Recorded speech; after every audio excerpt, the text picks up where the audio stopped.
Hi friends ಹಾಗೂ ಎಲ್ಲ ನನ್ನ ಕುಟುಂಬದವರೇ, ನಮಸ್ತೆ ಎಲ್ಲರಿಗೂ. ಹೇಗಿದ್ದೀರಾ ಎಲ್ಲರೂ? ನಾನಂತೂ ಸೂಪರ್ ಆಗಿದ್ದೀನಿ. ನಂತರ ನೀವು ಕೂಡ ಸೂಪರ್ ಆಗಿದ್ದೀರಿ, ಇರ್ತೀರಿ ಅನ್ನೋದೇ ನನ್ನ ಭಾವನೆ. ಈಗ ಭಯಂಕರ ಬಿಸಿಲು ಅಲ್ವಾ? ಬೇಸಿಗೆ ಕಾಲದಲ್ಲಿ ಏನು ಮಾಡ್ಕೊಳ್ತೀವಿ? ಮಳೆಗಾಲಕ್ಕಾಗಿ ವೆರೈಟಿ ಸಡ್ಗೆಗಳು, ಹಪ್ಪಳಗಳು ಎಲ್ಲ ಮಾಡಿ ಇಟ್ಕೊಳ್ತೀವಿ ಅಲ್ವಾ? ನಾನೇನು ರಾಶಿ ಮಾಡ್ಕೊಳ್ಳೋದಿಲ್ಲ, ಸ್ವಲ್ಪನೇ ಮಾಡ್ಕೊಳ್ತೀನಿ. ಯಾಕಂದ್ರೆ ಇರೋದಿಬ್ರು. ಈಗ ಆರೋಗ್ಯ ದೃಷ್ಟಿಯಿಂದ ಎಣ್ಣೆ ಕರೆದು ತಿನ್ನುವಂತಹ ಐಟಮ್ಗಳನ್ನೇ ನಾವು ಕಡಿಮೆ ಮಾಡಿಬಿಟ್ಟಿರ್ತೀವಲ್ವಾ? ಆದರೂ ಮಳೆಗಾಲದಲ್ಲಿ ಸಾರು ಜೊತೆ ನಂಚ್ಕೊಳ್ಳೋಕ್ಕೆ ತುಂಬ ಚೆನ್ನಾಗಿರುತ್ತೆ. ಸಾಂಬಾರ್ ಜೊತೆ, ಹುಳಿ ಅನ್ನ ಜೊತೆಗೆ, ಬಿಸಿ ಸಾರು ಜೊತೆಗೆ ಎಲ್ಲ ನಂಚ್ಕೊಂಡು ತಿನ್ನೋಕ್ಕೆ ಸ್ವಲ್ಪ ಸಂಡಿಗೆಗಳು ಬೇಕಾಗತ್ತಲ್ವಾ? ಹಾಗಾಗಿ ಮಾಡ್ಕೊಳ್ತಿರ್ತೀನಿ. ನಾನು ನಿಮಗೆ ಮೊನ್ನೆ ಅಕ್ಕಿ ಸಂಡಿಗೆದು 2 ವೆರೈಟಿ ತೋರಿಸಿದ್ದೆ. ಒಂದು ಅಕ್ಕಿ ಸಂಡಿಗೆ ಹಾಗೆ ಹಾಕುವಂಥದ್ದು, ಹಪ್ಪಳ ಥರನೂ ಮಾಡ್ಬೋದು, ಇಲ್ಲಾಂದರೆ ಸಂಡಿಗೆ ಥರನೂ ಮಾಡ್ಕೊಳ್ಬೋದು. ಆಮೇಲೆ ಒತ್ತು ಶಾವಿಗೆ ಮಾಡಿದವಾಗ ಒತ್ತು ಶಾವಿಗೆದೇ ಎಕ್ಸ್ಟ್ರಾ ಎಲ್ಲ ಒಣಗಿಸಿ ಇಟ್ಕೊಂಡಿದ್ದು ಎಣ್ಣೆಗೆ ಹಾಕಿದರೆ ಪುರ್ರ್ ಅಂತ ಇಷ್ಟು ದೊಡ್ಡ ಆಗಿ ಎಷ್ಟು ಚೆನ್ನಾಗಾಗತ್ತೆ, ಆ ಥರದ್ದು ನಾನು ನಿಮಗೆ ತೋರಿಸ್ಕೊಟ್ಟಿದ್ದೆ. ಬನ್ನಿ, ಇವತ್ತು ನಾನು ನಿಮಗೆ ನೋಡಿ ಕುಂಬಳಕಾಯಿಯಲ್ಲಿ ಸಂಡಿಗೆ ಮಾಡುವಂಥದ್ದು ತೋರಿಸ್ಕೊಡ್ತೀನಿ. 2 ರೀತಿಯಲ್ಲಿ ತೋರಿಸ್ಕೊಡ್ತೀನಿ. ನಾನು ನಮ್ಮ ಕಡೆ ಎಲ್ಲ ಮುಂಚೆ ಏನು ಮಾಡ್ತಿದ್ದೆ ಅಂದರೆ, ಕುಂಬಳಕಾಯಿ ಸಂಡಿಗೆಗೆ ಅರಳು ಮತ್ತು ಕುಂಬಳಕಾಯಿ ಮಿಕ್ಸ್ ಮಾಡಿ ಸಂಡಿಗೆ ಮಾಡ್ತಾ ಇದ್ರು. ನಾನಿವತ್ತು ಸ್ಪೆಷಲ್ ಸಂಡಿಗೆ ಮಾಡ್ತಾ ಇದ್ದೀನಿ. 2 ವೆರೈಟಿಯ ಕುಂಬಳಕಾಯಿ ಸಂಡಿಗೆ ತೋರಿಸ್ತೀನಿ. ಒಂದು ಉದ್ದಿನ ಜೊತೆ ಮಾಡುವಂಥದ್ದು, ಉದ್ದು ಮಿಕ್ಸ್ ಮಾಡಿ ಮಾಡುವಂಥದ್ದು. ಇನ್ನೊಂದು ಮಂಡಕ್ಕಿ ಮಿಕ್ಸ್ ಮಾಡಿ ಮಾಡುವಂಥದ್ದು. 2 ರೀತಿಯ ಸಂಡಿಗೆಗಳನ್ನು ನಾನು ನಿಮಗೆ ತೋರಿಸ್ಕೊಡ್ತೀನಿ. ನೋಡಿ ಫ್ರೆಂಡ್ಸ್, ನಾನೊಂದು ಅರ್ಧಕ್ಕಿಂತ ಸ್ವಲ್ಪ ಜಾಸ್ತಿ ಅಷ್ಟೇ, ತುಂಬ ತಗೊಳ್ಳೋದಿಲ್ಲ, ಸ್ವಲ್ಪನೇ ಮಾಡ್ತೀನಿ ನಾನು. ಹಾಗಾಗಿ ಉದ್ದನ್ನು ನಾನೀಗ ನೆನೆ ಹಾಕಿ ಬಿಡ್ತೀನಿ. 1 ಗಂಟೆ ನೆನಿಲಿ. ಅದು ಚಂದ ಮಾಡಿ 2-3 ಸಲ ತೊಳೆದು ನಾನು ನೆನೆ ಹಾಕ್ತೀನಿ. ಉದ್ದನ್ನು ಚೆನ್ನಾಗಿ ತೊಳೆದು ನಾನು ನೆನೆ ಹಾಕಿದೆ. ಇದು ಉದ್ದು ಮತ್ತು ಕುಂಬಳಕಾಯಿ ಹಾಕಿ ಸಂಡಿಗೆ ಮಾಡೋಕ್ಕೆ ನಾನು ನೆನೆಸಿ ಇಟ್ಕೊಂಡಿದ್ದೇನೆ. ಬನ್ನಿ, ಹಾಗೆಯೇ ನಾವು ಮಂಡಕ್ಕಿ ಸಂಡಿಗೆ ಮಾಡೋಕ್ಕೆ ನಾನು ಮಂಡಕ್ಕಿನೂ ನೆನೆ ಹಾಕ್ತೀನಿ, ತೋರಿಸ್ತೀನಿ. ನೋಡಿ, ನಾನೊಂದು ಪಾತ್ರೆಯಲ್ಲಿ ನೀರು ತಗೊಂಡೆ. ಅದಕ್ಕೀಗ ನಾನು ಒಂದಿಷ್ಟು ಮಂಡಕ್ಕಿನ ತೊಳೆದು ನೆನೆಯೋಕ್ಕೆ ಬಿಡ್ತೀನಿ. ಸ್ವಲ್ಪ ಹೊತ್ತು ಅದು ಒಂದು 2-3 ಸಲ ತೊಳಿಬೇಕು. ಮಂಡಕ್ಕಿಲು ಮಣ್ಣಿರುವುದೆಲ್ಲ ಬಿಟ್ಕೊಳ್ಬೇಕು. ಆಮೇಲೆ ನಾನು ಅದನ್ನು ಹಿಂಡಿ ತೆಗೆದು ಸಂಡಿಗೆ ಮಾಡೋಕ್ಕೆ ಶುರು ಮಾಡುವಾಗ ನಿಮಗೆಲ್ಲ ತೋರಿಸ್ಕೊಡ್ತೀನಿ. ಈಗ ಇದನ್ನು ನಾನು ಒಂದು 2-3 ಸರ್ತಿ ಚೆನ್ನಾಗಿ ನೀರಲ್ಲಿ ತೊಳೆದು ಇಟ್ಬಿಡ್ತೀನಿ. ನೋಡಿ, ಮಂಡಕ್ಕಿಲಿ ನೀರು ನೋಡಿ ಯಾವ ಕಲರ್ ಆಯ್ತಂತ ಕಾಣ್ತಾ ಇದೆಯಾ ನಿಮಗೆ? ಕೊಳೆ ಇರತ್ತೆ ತುಂಬ. ಹಾಗಾಗಿ ಮಂಡಕ್ಕಿನೂ ಚೆನ್ನಾಗಿ ತೊಳ್ಕೊಳ್ಬೇಕು. ಒಂದು 3-4 ಸಲ ತೊಳ್ಕೊಳ್ತೀನಿ ನಾನು. ನಮ್ಮ ಕಡೆ ಕುಂಬಳಕಾಯಿನ ಹೆಂಗಸ್ರು ಹೆಚ್ಚಬಾರ್ದು ಅಂತಾರೆ. ಹಾಗಾಗಿ ಯಜಮಾನರ ಕೈಯಲ್ಲಿ ಒಂದು ಗೆರೆ ಹಾಕಿಸ್ಕೊಂಡು ಉಳಿದಿದ್ದನ್ನು ನಾನು ಕಟ್ ಮಾಡ್ತಾ ಇದ್ದೀನಿ. ಈಗ ನಾನು ಕಟ್ ಮಾಡಿಕೊಂಡೆ ನೋಡಿ. ಕುಂಬಳಕಾಯಿಯನ್ನು ಪೀಸ್ ಮಾಡಿಕೊಂಡು ಸಿಪ್ಪೆ ತೆಗೆಯುವ ಸ್ಕ್ರೇಪರಲ್ಲಿ ನೀಟಾಗಿ ಸಿಪ್ಪೆ ಬರುತ್ತೆ. ಎಲ್ಲ ಸಿಪ್ಪೆ ತೆಕ್ಕೊಂಡು ಆಮೇಲೆ ಅದನ್ನು ನಾವು ಚೆನ್ನಾಗಿ ತುರಿಮಣೆಯಲ್ಲಿ ತುರಿದಿಟ್ಕೊಳ್ಬೇಕು. ಸಂಡಿಗೆಗೆ ಸೇರ್ಸೋಕ್ಕೆ ತುರ್ಕೊಳ್ಬೇಕು. ಫಸ್ಟ್ ನಾನೆಲ್ಲ ಸಿಪ್ಪೆ ತೆಕ್ಕೊಳ್ತಾ ಇದ್ದೀನಿ ನೋಡಿ, ಆಮೇಲೆ ತುರ್ಕೊಳ್ತೀನಿ.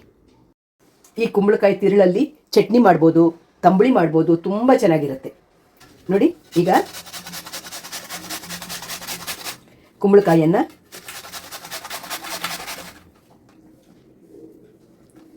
ತುರ್ಕೊಳ್ಬೇಕು. ಕುಂಬಳಕಾಯಿಯನ್ನು ತುರ್ಕೊಂಡ್ಬಿಟ್ಟು, ತುಂಬ ನೀರಿನಂಶ ಇರುತ್ತಲ್ವ ಕುಂಬಳಕಾಯಲ್ಲಿ, ಆಮೇಲೆ ಅದನ್ನು ಚೆನ್ನಾಗಿ ಹಿಂಡ್ಕೊಳ್ಬೇಕು. ಇಲ್ಲಾಂದರೆ ಸಂಡಿಗೆ ನೀರಾಗತ್ತೆ. ಫಸ್ಟ್ ನಾನೆಲ್ಲ ನೋಡಿ ತುರಿದಿಟ್ಕೊಳ್ತೇನೆ. ಆಮೇಲೆ ಅದನ್ನು ಚೆನ್ನಾಗಿ ಹಿಂಡಿ ಅದರ ನೀರೆಲ್ಲ ತೆಗೆದು ಸಂಡಿಗೆಗೆ ಸೇರಿಸ್ಕೊಳ್ಬೇಕು. ಎಷ್ಟೊಂದು ನೀರಿದೆ ನೋಡಿ ಇಲ್ಲಿ. ಆ ನೀರನ್ನು ವೇಸ್ಟ್ ಮಾಡೋದು ಬೇಡ, ಇರಲಿ. ಈಗ ತೆಗೆದಿಡ್ತೀನಿ ನಾನು. ಇದಕ್ಕೆ ನಾನು ಸೋಸ್ಕೊಳ್ತೀನಿ ಫಸ್ಟು. ನೋಡಿ, ಕುಂಬಳಕಾಯಿ ರಸನೂ ಆರೋಗ್ಯಕ್ಕೆ ತುಂಬ ಒಳ್ಳೆಯದು. ಜ್ಯೂಸ್ ಥರ, ಬೇಸಿಗೆಗಂತೂ ತುಂಬ ತಂಪು. ಜ್ಯೂಸ್ ಥರ ಕುಡಿಯೋಕ್ಕೂ ಉಪಯೋಗಿಸ್ಬೋದು ಅದನ್ನು. ನೀರು ನೋಡಿ ಎಷ್ಟಿದೆ ಅಂತ. ಫುಲ್ ನೀರು ಸೋಸಿ ಹೋಗಲಿ ಅದನ್ನು. ಆಮೇಲೆ ನಾನು ನೀರು ಸೋಸಿದ ನಂತರ ಅದನ್ನು ಹಿಂಗೆ ಹಿಂಡಿಬಿಟ್ಟು ತೆಕ್ಕೊಳ್ತೀನಿ. ನೀರು ಇಳೀಲಿ ಅಷ್ಟೊತ್ತಿಗೆ ನಾನು ಬೇರೆ ಕೆಲಸಗಳನ್ನು ಮಾಡ್ಕೊಳ್ತೀನಿ. ನಾವೀಗ 2 ರೀತಿ ಸಂಡಿಗೆಗೆ ಮಸಾಲೆ ರುಬ್ಕೊಳ್ಳೋಣ. ಮಸಾಲೆ ರುಬ್ಬಕ್ಕೆ ನಾನು ನೋಡಿ, ಈ ಕುಂಬಳಕಾಯಿ ತುರಿದಿಟ್ಟದ್ದು ಅಡಿ ಪೀಸ್ ಇದೆಯಲ್ಲ, ಸ್ವಲ್ಪ ತುರಿಯೋಕ್ಕೆ ಕೈಗೆ ಸಿಕ್ಕದೇ ಇರುವಂಥದ್ದು, ಅದನ್ನು ನಾನು ಸೇರಿಸ್ಕೊಳ್ತೇನೆ. ಹಾಗೆ ಒಂದು 8 ಹಸಿಮೆಣಸಿನ್ಕಾಯಿ ಹಾಕ್ಕೊಂಡಿದ್ದೀನಿ ನಾನು. ಹಾಗೆ ಕೊತ್ತಂಬರಿ ಸೊಪ್ಪು, ಒಂದಷ್ಟು ಕೊತ್ತಂಬರಿ ಸೊಪ್ಪು ಹಾಕ್ಕೊಳ್ತೀನಿ ನಾನು. ನೀರು ಹಾಕ್ಕೊಳ್ಬೇಡಿ. ಇದಕ್ಕೆ 1 ಅಥವಾ 2 ಲಿಂಬೆ ರಸ, ಹುಳಿಗೆ ಸ್ವಲ್ಪ ಹುಳಿ ಫ್ಲೇವರ್ ಬಂದರೆ ಚೆನ್ನಾಗಿರುತ್ತೆ. ನಾನೀಗ ಲಿಂಬೆ ರಸನೂ ಇದಕ್ಕೆ ಸೇರಿಸ್ತೀನಿ. ನೋಡಿ, 1 ಲಿಂಬೆ ಹಣ್ಣಿನ ರಸ ತಗೊಂಡಿದ್ದೀನಿ. ಇದನ್ನು ಇದಕ್ಕೆ ಸೇರಿಸ್ತೀನಿ ನಾನು. ಉಪ್ಪನ್ನು ಆಮೇಲೆ ಸೇರಿಸ್ತೀನಿ ನಾನು. ಸ್ವಲ್ಪ ಇಂಗು ಸೇರಿಸ್ತೀನಿ. ಹಿಂಗೆ ಯಾವಾಗಲೂ ಜೀರ್ಣಶಕ್ತಿಗೆ ಒಳ್ಳೇದಲ್ವಾ? ಹಾಗಾಗಿ ಇಂಗು ಸೇರಿಸ್ತೀನಿ. ಇದನ್ನೀಗ ನೀರು ಹಾಕದೇನೆ ನಾನು ರುಬ್ಕೊಂಡು ತರ್ತೀನಿ. ನಾನು ರುಬ್ಕೊಂಡು ತಂದೆ ಚಟ್ನಿ ಥರ ಆಯಿತು. ಇದನ್ನೀಗ ಈ ಬೌಲಿಗೆ ನಾನು ತೆಗೆದಿಡ್ತೇನೆ. ಫಸ್ಟು ಒಂದಷ್ಟು ಹಿಡ್ಕೊಂಡಿದೆಯಲ್ವಾ, ಇರಲಿ. ಇದಕ್ಕೆ ನಾನೀಗ ಉದ್ದು ಹಾಕಿ ರುಬ್ತೇನೆ. ನೋಡಿ, ಉದ್ದು ನೆನೆಸಿ ಇಟ್ಟಿದ್ದೀನಲ್ಲ, ನೀರು ಹಾಕಬಾರ್ದು. ಗಟ್ಟಿ ರುಬ್ಬಬೇಕು ಉದ್ದನ್ನು. ಈಗ ನಾನು ಉದ್ದನ್ನು ರುಬ್ಕೊಂಡು ಬರ್ತೀನಿ. ನೋಡಿ ಫ್ರೆಂಡ್ಸ್, ಉದ್ದು ಮತ್ತು ಸ್ವಲ್ಪ ಮಸಾಲೆ ಅನ್ನೋದಕ್ಕೆ ಸೇರಿಸಿಬಿಟ್ಟೆ, ನಾನು ಸೇರಿಸಿಬಿಟ್ಟು ರುಬ್ಬಿದೆ ನೋಡಿ. ಇದನ್ನೀಗ ಇದಕ್ಕೆ ನಾನು ತೆಗಿತೀನಿ. ನಾನು ಇದಕ್ಕೆ ರುಚಿಗೆ ಬೇಕಾದಷ್ಟು ಉಪ್ಪು ಹಾಕಿದೆ. ಕುಂಬಳಕಾಯನ್ನು ಚೆನ್ನಾಗಿ ಹಿಂಡಿ ನಾನು ಇದಕ್ಕೆ ಬೆರೆಸ್ತಾ ಇದ್ದೇನೆ. ನೋಡಿ, ಕುಂಬಳಕಾಯಿ ಸೇರಿಸಿದೆ ನಾನು.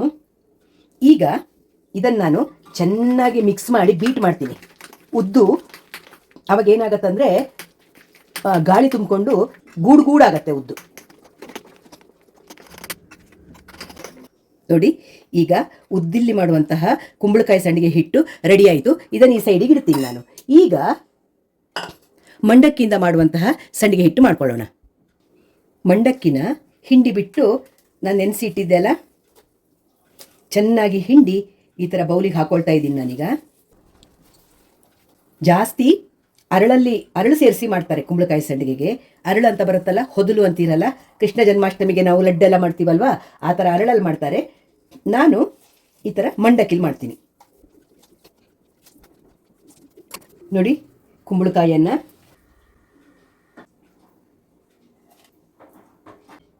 ಕುಂಬಳಕಾಯಿ ಹಾಕಿದೆ ನಾನು. ರುಚಿಗೆ ಬೇಕಾದಷ್ಟು ಉಪ್ಪು ಸೇರಿಸ್ತೇನೆ. ಮಂಡಕ್ಕಿಲೂ ಒಂದು ಸ್ವಲ್ಪ ಉಪ್ಪಿರುತ್ತೆ, ನೋಡ್ಕೊಂಡು ಹಾಕಿ, ತುಂಬ ಹಾಕಬೇಡಿ. ಆಮೇಲೆ ಖಾರ ಮಾಡಿ ಇಟ್ಟಿದ್ದೀವಲ್ವ, ಇಲ್ಲಿ ಮಸಾಲೆ ಮಾಡಿ ಇಟ್ಕೊಂಡಿದ್ದೀನಲ್ವಾ,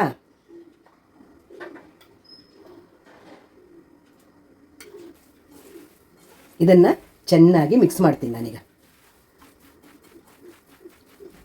ಚೂರು ಬಾಯಿಗೆ ಹಾಕ್ಕೊಂಡು ಉಪ್ಪೆಲ್ಲ ಸಾಕಾ ಅಂತ ನೋಡಿಬಿಡಿ. ನೋಡಿ, ಈ ಥರ ಹಿಟ್ಟು ರೆಡಿ ಆಯ್ತಲ್ವಾ. ಇದನ್ನೀಗ ಹಿಂಗೆ ಮಾಡ್ಕೊಂಡು ನೀವು ತಗೊಂಡು ಹಿಂಗೆ ಮಾಡಿ ತಟ್ಟೆಲ್ಲಿ ಇಡ್ತಾ ಹೋಗಬೇಕು. ಅದು ಚೆನ್ನಾಗಿ ಒಣಗಬೇಕು. ನಾನು ನಿಮ್ಗೆ ತೋರಿಸ್ಕೊಡ್ತೀನಿ. ಈಗ ಉದ್ದು ಮತ್ತು ಕುಂಬಳಕಾಯಿ ಸಂಡಿಗೆ ಮಾಡೋಕ್ಕೆ ಇದು ಮಂಡಕ್ಕಿ ಸಂಡಿಗೆ. ಬನ್ನಿ ಈಗ ನಾವು ಸಂಡಿಗೆ ಮಾಡೋಣ. ನೋಡಿ, ನಾನು ಉದ್ದಿನ ಸಂಡಿಗೆ ಹಾಕ್ತಾ ಹೋಗ್ತೀನಿ.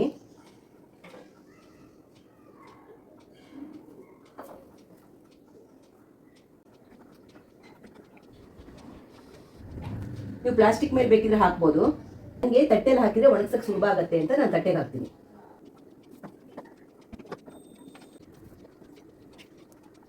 ಇದೇ ರೀತಿ ನೀವು ಕುಂಬಳಕಾಯಿ ಹಾಕೋ ಬದಲು ಸೋರೆಕಾಯಿ ಹಾಕಿ ಮಾಡ್ಬೋದು, ಮಾವಿನಕಾಯಿ ಹಾಕಿ ಮಾಡ್ಬೋದು. ಮಾವಿನಕಾಯಿ ಹಾಕಿ ಮಾಡಿದ್ರು ಆ ಹುಳಿ ಫ್ಲೇವರ್ ಬಂದು ತುಂಬ ಚೆನ್ನಾಗಿರುತ್ತೆ.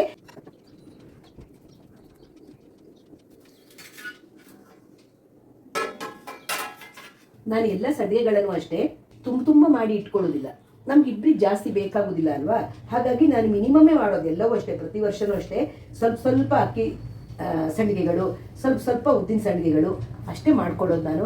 ಮತ್ತು ಈಗ ಮಕ್ಕಳಿಗೆಲ್ಲ ಇವೆಲ್ಲ ಇಷ್ಟ ಆಗೋದು ಇಲ್ಲ, ಅವ್ರು ಜಾಸ್ತಿ ತಿನ್ನೋದು ಇಲ್ಲ ಈ ಥರದ್ದು. ನಾವು ನಮಗೆ ಮಳೆಗಾಲಕ್ಕೆ ಆಸೆ ಆದರೆ ಮಾಡ್ಕೊಳ್ಳೋಕ್ಕೆ ಅಂತ ಸ್ವಲ್ಪ ಮಾಡ್ಕೊಳ್ತೀವಿ ಅಷ್ಟೇ.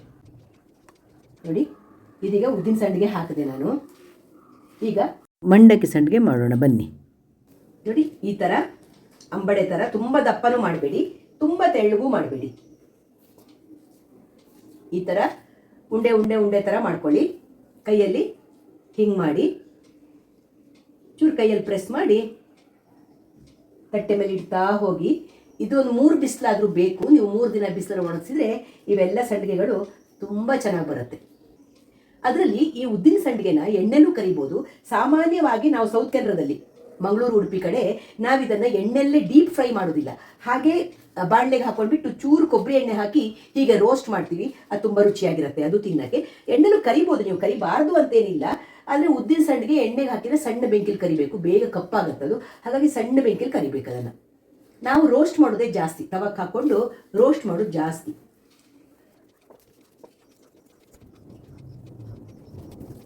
ನಾನು ನೋಡಿ, ತಿಂಡಿ ಮಾಡೋ ಮುಂಚೆ ಉದ್ದಿನ ನೆನೆ ಹಾಕ್ಕೊಂಡು ತಿಂಡಿ ಮಾಡಿದೆ. ತಿಂಡಿ ಆದ ತಕ್ಷಣ ಇದನ್ನು ಶುರು ಮಾಡಿದೆ. ಗಂಟೆ ಇನ್ನೂ 10 ಆಗಲಿಲ್ಲ. ತುಂಬ ಬೇಗ ಆಗೋಗತ್ತೆ. ಮಾಡೋ ಮನಸ್ಸಿದ್ರೆ ಯಾವ ಕೆಲಸನೂ ಕಷ್ಟ ಅನ್ನೋದು ಇಲ್ಲ, ಟೈಮ್ ತಗೊಳತ್ತೆ ಅನ್ನೋದು ಇಲ್ಲ. ನೋಡಿ, ನಾನು 9:15 ಹಾಗೆ ಶುರು ಮಾಡಿದೆ ಅನ್ಸುತ್ತೆ ಮಾಡೋಕ್ಕೆ. ಅಂದರೆ ಹಿಟ್ಟೆಲ್ಲ ರೆಡಿ ಮಾಡ್ಕೊಳ್ಳೋಕ್ಕೆ, ತಿಂಡಿಯೆಲ್ಲ ಆಗಿ ಆ ಕೆಲಸ ಎಲ್ಲ ಒಂದು ರೌಂಡ್ ಮುಗಿಸಿ ಅಡುಗೆಗೆ ತರಕಾರಿ ಬೇಯಿಸಿ ಇಟ್ಕೊಂಡು ನಾನು ಇದಕ್ಕೆ ಬಂದೆ. ನೋಡಿ, 1 ಗಂಟೆ ಮುಗ್ದೋಗ್ಬಿಡುತ್ತೆ. 1-1.5 ಗಂಟೆ ಟೈಮ್ ಇಟ್ಕೊಳ್ಬೇಕು ನೀವು ಅಷ್ಟೇ. ಆದರೆ ನಾವು ಮಾಡಿದಂತಹ ಖುಷಿ ದುಡ್ಡು ಕೊಟ್ಟರೆ ಸಿಗತ್ತಾ? ಖಂಡಿತಕ್ಕೂ ಇಲ್ಲ.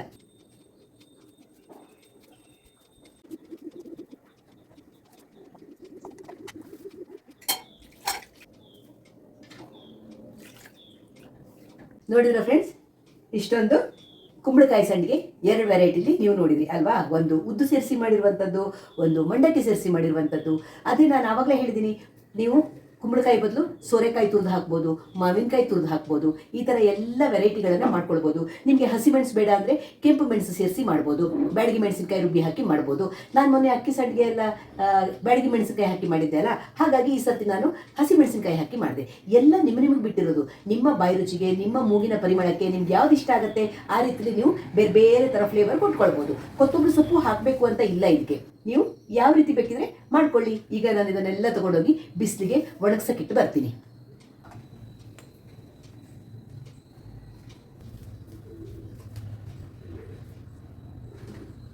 ಸಂಡಿಗೆ ಮಾಡಿ ಬಿಸಿಲಿಗೆ ಇಟ್ಟು ಬಂದೆ. ನೋಡಿ, ಕುಂಬಳಕಾಯಿ ನೀರು ನಾನು ತೋರಿಸಿದೆ ನಿಮಗೆ, ಅಷ್ಟು ದೊಡ್ಡ ಪೀಸಲ್ಲಿ ಇಷ್ಟೊಂದು ಕುಂಬಳಕಾಯಿ ನೀರು ಬಂದಿದೆ. ಕುಂಬಳಕಾಯಿ ನೀರು ಆರೋಗ್ಯಕ್ಕೆ ತುಂಬ ಒಳ್ಳೆಯದು, ಇದನ್ನು ವೇಸ್ಟ್ ಮಾಡಬಾರ್ದಲ್ವಾ. ಅದಕ್ಕೆ ನಾನೀಗ ಏನು ಮಾಡ್ತೀನಿ ಅಂದರೆ, ನೋಡಿ ಈ ಮಸಾಲೆ ರುಬ್ಬಿದ್ದು ಇಷ್ಟು ಮಸಾಲೆ ಉಳಿದಿದೆಯಲ್ವಾ, ಇದೊಂದು ಚೂರು ಸ್ವಲ್ಪ ಮಸಾಲೆ ಸೇರಿಸ್ತೀನಿ. ಇದಕ್ಕೆ ಜಾಸ್ತಿ ಹಾಕೋದಿಲ್ಲ, ಸ್ವಲ್ಪ ಮಸಾಲೆ ಸೇರಿಸಿದೆ. ಹಾಗೆ ನಾನು ಇದಕ್ಕೆ ಮಜ್ಜಿಗೆ, ಕಡ್ದು ಮಜ್ಜಿಗೆ ಇದೆ, ಮಜ್ಜಿಗೆ ಸೇರಿಸಿದೆ. ಹಾಗೆ ಉಪ್ಪು ಹಾಕ್ತೀನಿ. ಉಪ್ಪು ಹಾಕಿದೆ. ಇದನ್ನೀಗ ಚೆನ್ನಾಗಿ ಮಿಕ್ಸ್ ಮಾಡಿ ತಂಪಾಗಿ ಕುಡಿಯೋಕ್ಕೆ ಉಪಯೋಗಿಸ್ತೇವೆ. ಆರೋಗ್ಯಕ್ಕೆ ತುಂಬ ಒಳ್ಳೆಯದಲ್ವಾ. ಕುಂಬಳಕಾಯಿ ನೀರು ತುಂಬ ತಂಪು, ಹಾಗಾಗಿ ನೋಡಿ ರೆಡಿ ಆಯಿತು. ನಿಮಗೆ ಎಷ್ಟು ನೀರು ಬೇಕೋ ಅಷ್ಟು ಮಜ್ಜಿಗೆ ಮತ್ತು ಸೇರಿಸ್ಕೊಳ್ಬೋದು ನೀವು. ಕುಂಬಳಕಾಯಿ ನೀರು ಹೇಗೂ ನೀರೇ ಇರುತ್ತಲ್ಲ, ನೋಡಿ ನೀರೇ ಇದೆ, ಇದು ಕುಡಿಯೋಕ್ಕೆ ತುಂಬ ಚೆನ್ನಾಗಾಗುತ್ತೆ. ಬನ್ನಿ, ಹಾಗೆ ಇದನ್ನು ಕುಡಿಯುವ ಮೊದಲು ಅಡುಗೆ ಏನು ಮಾಡಿದೆ ಇವತ್ತು ಅದನ್ನು ನಿಮ್ಗೆ ತೋರಿಸ್ತೀನಿ. ನೋಡಿ, ಬೀಟ್ರೂಟ್ ಪಲ್ಯ ಬೇಯ್ತಾ ಇದೆ. ಹಾಗೆ ಸಾರು ಮಾಡಿದ್ದೀನಿ, ಕಟ್ ಸಾರು ಮಾಡಿದ್ದೀನಿ. ಇಲ್ಲಿ ಬೀಟ್ರೂಟ್ ಪಲ್ಯ ಬೇಯ್ತಾ ಇದೆ, ಸಾರಿಗೆ ಒಗ್ಗರಣೆ ಮಾಡಬೇಕು. ಆಮೇಲೆ ಮಧ್ಯಾಹ್ನದ ಹೊತ್ತಿಗೆ ಅನ್ನ ಮಾಡ್ತೀನಿ.